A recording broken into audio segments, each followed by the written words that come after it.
इस वीडियो में हम लोग डिस्कस करने वाले हैं बंधन के स्मॉल कैप फंड का रिव्यू करने वाला हूँ। पर्सनल मेरी इसके अंदर एसआईपी चल रही है तो मेरे को अभी तक कितना रिटर्न मिल चुका है, साथ में निप्पॉन इंडिया के साथ में भी कंपैरिजन करने वाला हूँ। तो दोनों में से भाई कौन टॉप लीडिंग का स्मॉल कैप फंड है और उसमें कुछ और अदर एएमसीज भी है जो इससे compete करती है, सभी के साथ में कंपैरिजन करेंगे और देखेंगे कि भाई बंधन के क्या प्रो है, क्या कौन से, क्या स्टिल 2025 के अंदर एसआईपी करने के लिए रिलेवेंट है कि नहीं है। तो सारी जानकारी देने वाला हूँ एक ही वीडियो के अंदर, तो प्लीज पूरा वीडियो जरूर देखिएगा। तो चलो सबसे पहले तो मैं आपको अपनी पर्सनल एसआईपी की परफॉर्मेंस दिखाना चाहूंगा। स्क्रीन के सामने आप देख सकते हो 1,14,000 के अराउंड इन्वेस्टेड है और उसके भी करंट वैल्यू जो है 1,30,000 के आसपास है। एक्सआर अगर आप देखते हो तो 22% का है।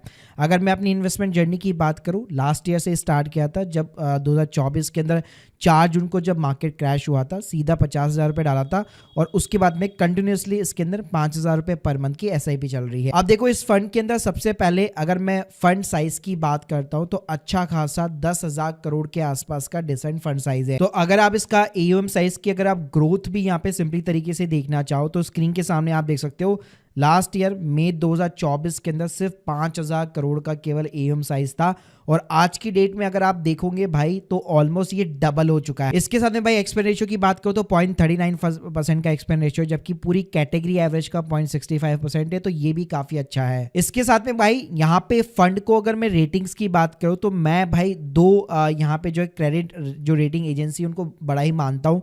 एक तो क्रिजल की रैंक वगैरह हो गई, तो स्क्रीन के सामने आप देख सकते हो 2024 में भी भाई इसके पास में जो है 5 स्टार की रेटिंग थी और स्टिल 2025 के अंदर भी 5 स्टार की रेटिंग है। और हर क्वार्टर के अंदर भाई क्रिजल जो इनको एनालिस करता है और अपडेट करता है, तो डेफिनेटली इसने अपनी रेटिंग जो है मेंटेन कर रखी है। रिटर्न्स की बात करूं भाई, पिछले एक साल के अंदर एनुअलाइज रिटर्न अगर आप देखते हो 19% का रिटर्न निकल के आता है, 2 साल के अंदर 43% का, 3 साल के अंदर 33% का और 5 साल के अंदर 39% का रिटर्न। और इतना ही नहीं यार, मेरे पास तो वैल्यू रिसर्च का प्रो प्लान है, तो यहाँ पे आप देख सकते हो, यहाँ पे बंधन को अगर मैं बात करूं तो वैल्यू रिसर्च ने भी अपने जो मतलब पैरामीटर्स के बेसिस के ऊपर इसको 5 स्टार की रेटिंग दे रखी है और प्लस आप एनालिस्ट चॉइस भी देखोगे तो यहाँ पे 22 स्टार की रेटिंग है। इवन इसके अंदर अगर आप एसआईपी भी करते तो भाई पिछले 5 साल के अंदर 115% का आपको एब्सोल्यूट रिटर्न मिल चुका होता। और इसके साथ में सबसे इंटरेस्टिंग बात यह है कि अगर आप rank with in the category देखेंगे पूरी स्मॉल कैप के अंदर, तो आप देख सकते हो 5 साल में 3rd नंबर की रैंक है, 3 साल में first number and second number की 1 साल के अंदर रैंक है।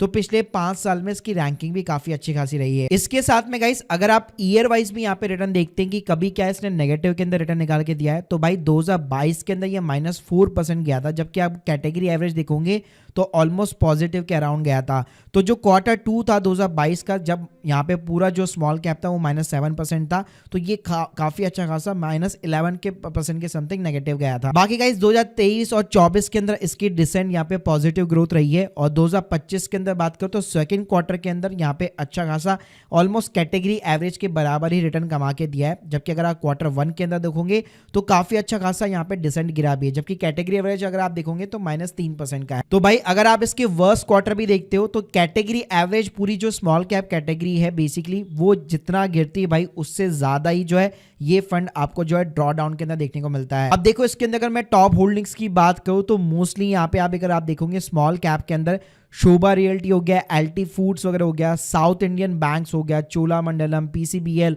अरविंद, यथार्थ हॉस्पिटल, अपार इंडस्ट्रीज वगैरह, द कर्नाटका बैंक वगैरह।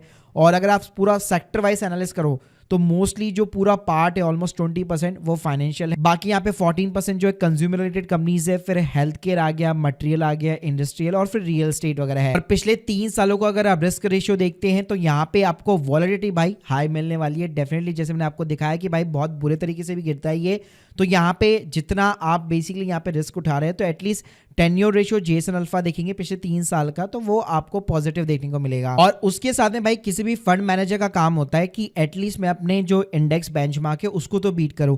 तो अगर आप यहाँ पे जो है 250 स्मॉल कैप इंडेक्स के साथ में भी कंपैरिजन करते हो, 1 साल के अंदर भाई डेफिनेटली बीट किया है, 3 साल में भी देख सकते हो, 5 साल में भी देख सकते हो, हर बार इसने अपने इंडेक्स को तो डेफिनेटली यहाँ पे बीट किया है। भाई अगर मैं बंधन को यहाँ पे निप्पॉन इंडिया के स्मॉल कैप फंड के साथ में कंपैरिजन करना चाहूँ तो निप्पॉन को भी अगर आप देखोगे रेटिंग वैल्यू रिसर्च ने अच्छी खासी दे रखी है, 4 स्टार की दे रखी है।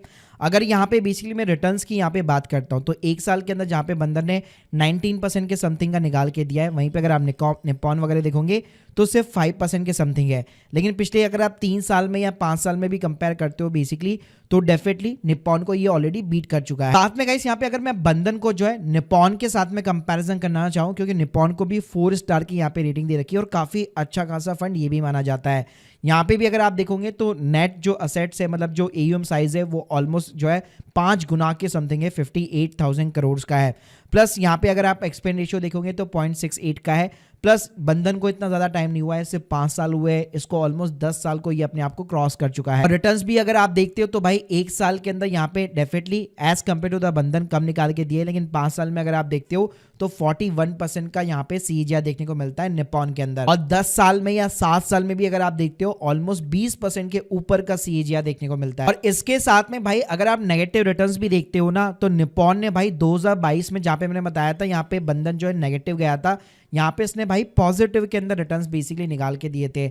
और अगर मैं नेगेटिव की बात करूँ तो निप्पॉन अगर आप देखोगे ड्रॉ डाउन में 2019 में केवल -1% और 2018 में क्रैश हुआ था -15% के समथिंग। और भाई अगर आप दोनों ही यहाँ पे फंड्स का जो है सेक्टर डिस्ट्रीब्यूशन वगैरह देखोगे तो यहाँ पे बंधन 20% के समथिंग फाइनेंशियल है, जबकि ये 14% है। जबकि अगर आप रेशियो देखेंगे तो ऑलमोस्ट सेम देखने को मिलेगा। लेकिन अगर मैं ओवरलैपिंग की बात करूं बेसिकली, तो परसेंटेज में ज्यादा ओवरलैपिंग देखने को नहीं मिलेगी। बंधन में अगर आप देखोगे तो जो टॉप 10 होल्डिंग्स है उसमें केवल अपार जो है निप्पॉन के अंदर आपको देखने को मिलेगा, और इसके अलावा सनातन टेक्सटाइल वगैरह हो गया, और इसके अलावा किर्लोस्कर हो गया। बाकी अगर आप दोनों फंड्स भी यहाँ पे कंसिडर करते हो तो ओवरलैपिंग ज्यादा नहीं होगी। सो भाई ओवरऑल अगर मैं बात करूं तो यहाँ पे Bandhan definitely there is a good fund, जिसको आप 2025 के अंदर जो है कंसिडर कर सकते हो, शॉर्टलिस्ट कर सकते हो। और उसके साथ में अगर आप निप्पॉन भी देखते हो तो एक लॉन्ग टर्म विजन के हिसाब से डेफिनेटली वो भी एक अच्छा खासा फंड है। लेकिन हाँ, पिछले कुछ सालों के अंदर बंधन को बीट नहीं कर पाया है, लेकिन इसने अपने बेंचमार्क को जरूर बीट किया है। बाकी गाइस आप लोग की यहाँ पे क्या अप्रोच है स्मॉल कैप फंड्स को लेकर, कमेंट बॉक्स के अंदर जरूर बताइएगा। Thank you guys, thank you very much.